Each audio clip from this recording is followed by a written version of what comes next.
तर हॅलो मित्रांनो, स्वागत आहे परत एकदा तुमच्या सर्वांचं. आजचं ट्युटोरियल हे क्विक ट्युटोरियल असणार आहे. जर तुम्ही स्किप केलं तर व्हिडिओ संपून जाईल, त्यामुळे विदाऊट स्किप पहा मित्रांनो. मटेरियल तुम्हाला पूर्ण भेटून जाईल. एकदम सिंपल, एकदम खतरनाक डिझाईन प्रोव्हाइड केलेली आहे तुम्हाला. मटेरियलमध्ये प्रत्येक वेळेस सारखे एकदम खतरनाक PLP फाईल भेटून जाईल आणि PNG मटेरियल भेटून जाईल. त्याची लिंक मी डिस्क्रिप्शनमध्ये दिलेलं आहे. फक्त सिंगल स्टेपमध्ये व्हिडिओमध्ये एक पासवर्ड भेटेल. ते पासवर्ड टाकून तुम्हाला फाईल हे एक्स्ट्रॅक्ट करून घ्यायची आहे. आणि पुढची प्रोसेस जर कोणाला माहीत नसेल तर ते मी पुढं सांगणारच आहे. कंटिन्यू पहा आणि नवीन असाल तर बिलकुल मित्रांनो आपल्या चॅनलला सबस्क्राईब करा. तर चला, विदाऊट टाईम वेस्ट आपण लगेच आपल्या व्हिडिओला स्टार्ट करूया. ओके, तर मित्रांनो मी तुम्हाला PLP फाईल हे प्रोव्हाइड केलेली असल्यामुळे तुम्हाला पिक्सेल लॅब हे ॲप्लिकेशन ओपन करायचं. ज्यांच्याकडे नसेल त्यांनी प्ले स्टोअरवरून डाउनलोड करू शकता किंवा मोड ॲपचा यूज करू शकता. तुमच्याकडे नसेल तर आपल्या टेलिग्राम चॅनलला पिक्सेल लॅबची लिंक हे पिन करून ठेवलेली आहे. ते डाउनलोड केल्यानंतर कुठली पण PLP फाईल इझिली ओपन होऊन जाईल. कसलाच काही प्रॉब्लेम तुम्हाला येणार नाही. ठीक आहे, तर फर्स्ट जे तुम्हाला मी मटेरियल प्रोव्हाइड केलेलं आहे त्याला एक्स्ट्रॅक्ट करून घ्यायचं आहे आणि पिक्सेल लॅबमध्ये PLP फाईल ओपन करायची. त्यासाठी फर्स्ट इथं टॉप साईड कॉर्नरला जे 3 डॉट आहे त्या 3 डॉटला टच करायचं आणि इथं ऑप्शन भेटेल ओपन .plp फाईल. या ऑप्शनला टच करायचं आहे. फर्स्ट तुम्हाला फाईल इथं एक्स्ट्रॅक्ट ॲड करून घ्यावं लागेल. ठीक आहे, डायरेक्टली इथं दिसणार नाही, नाही तर कॉमेंटमध्ये बरेच येतात की दिसत नाही आहे म्हणून.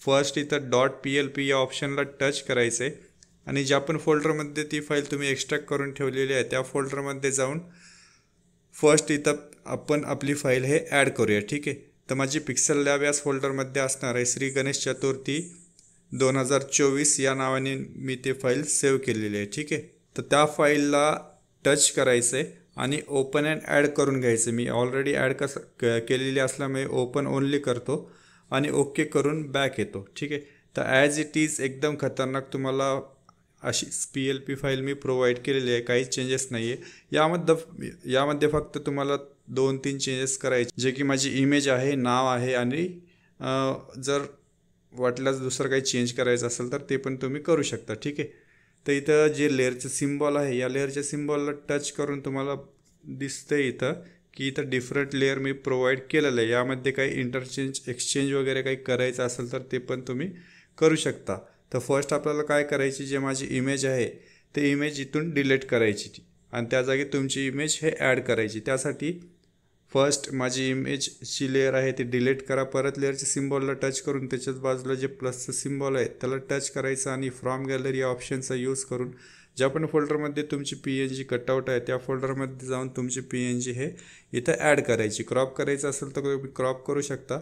मी ॲज इट इज ठेवून राईटच्या सिम्बॉलला टच करतो आणि हे कॉर्नर टू कॉर्नर वाढवतो. तुम्ही मॅन्युअली ॲडजस्ट करा की तुमची PNG कशा पद्धतीने कोणत्या साईज म्हणजे ते तुम्हाला इथं ॲडजस्ट करायची. ठीक आहे, मी अशा पद्धतीने हे वन साईड कॉर्नरला हे ॲडजस्ट केली. परत हे PNG मी लॉक करून घेतो. ठीक आहे, जेणेकरून मूव झाली नाही पाहिजे. आता नेक्स्ट काम करायचं, जे की माझं नाव आहे ते तुम्हाला एडिट करायचं आहे.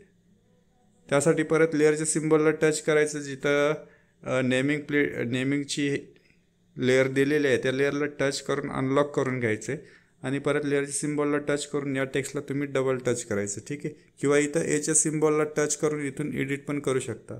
जे पण तुमचं नाव आहे तिथं सिम्पल आपण मराठीमध्ये टाईप करू शकतो. ठीक आहे, किंवा तुम्ही व्हाईट टेक्स्टचा पण यूज करू शकता. सिम्पल आपण जसं मराठीमध्ये टाईप करतो तसंच करायचं. युनिकोड वगैरे काही इथं यूज केलेलं नाही आहे. ठीक आहे, फॉर एक्झाम्पलसाठी आपण सर्व मित्र परिवार टाकू. ठीक आहे, सर्व मित्र परिवार टाकून डन केलं. ठीक आहे, अशा पद्धतीने तुम्ही तुमचं नाव इथं ॲड करू शकता. हे सेंटरला घेण्यासाठी तुम्ही मॅन्युअली हे ॲडजस्ट करू शकता. मॅन्युअली इथं अवघड जात असेल तर, जास्त हे फिरत असेल तर काय करायचं आहे, इथं एच्या सिम्बॉलला टच करायचं. इथून पोझिशनचं ऑप्शन भेटेल. या पोझिशनच्या ऑप्शनला टच करून तुम्हाला किती प्रमाणात ते टेक्स्ट मूव्ह करायचं हे ॲडजस्ट करून ॲरोचा यूज करून ते टेक्स्ट तुम्ही सेंटरला घेऊ शकता. ठीक आहे, अशा पद्धतीने मी परत क्रॉस करतो. ॲज इट इज ठेवतो ज्या आधी नाव होतं. ठीक आहे, हे 2 चेंजेस केल्यानंतर तुमचं बॅनर एकदम रेडी होऊन जाईल. यामध्ये दुसरं काही चेंजेस वगैरे करायची गरज नाही आहे. जर तुम्हाला करायची इच्छाच असेल तर इथं लेअर्स मध्ये तुम्हाला डिफरंट लेअर भेटून जातील. यामध्ये काही चेंजेस वगैरे करायचं असेल तर करू शकता. ठीक आहे, अशा पद्धतीने जे वरचे जे फुलं वगैरे तुम्हाला दिसत आहेत हे ऑप्शनल आहे. जर तुम्हाला चांगलं वाटत नसेल तर ते फुलाची पण PNG तुम्ही रिमूव्ह करू शकता. ठीक आहे, ही वाली. जर तुम्हाला चांगलं वाटत नसेल, असं ठीक वाटत असेल तर तुम्ही असंच ठेवू शकता, किंवा जे फुलं मी वरून टाकून PNG तयार केलेले आहे ते पण तुम्ही ॲड करू शकता. ठीक आहे, तर अशा पद्धतीने ओके वाटते डिझाईन. या डिझाईनला तुम्हाला सेव्ह करण्यासाठी इथं सेव्हचं सिम्बॉल आहे, या सेव्हचं सिम्बॉलला टच करायचं, सेव्ह ॲज इमेज करायची, आणि याची क्वालिटी अल्ट्रामध्ये ठेवण्यासाठी जे डायमेन्शन कस्टम आहे त्यावर ॲरोला टच करून इथून अल्ट्रा करून घ्यायचं आणि सेव्ह टू गॅलरी करायचं. त्यामुळे आपल्या बॅनरची क्वालिटी एकदम HD आपल्या गॅलरीमध्ये सेव्ह होऊन जाईल. तर व्हिडिओ कसा वाटला नक्की लाईक करा मित्रांनो. सर्वांना श्री गणेश चतुर्थीचे हार्दिक शुभेच्छा. नेक्स्ट व्हिडिओमध्ये लवकरच भेटूया. तोपर्यंत बाय बाय, टेक केअर.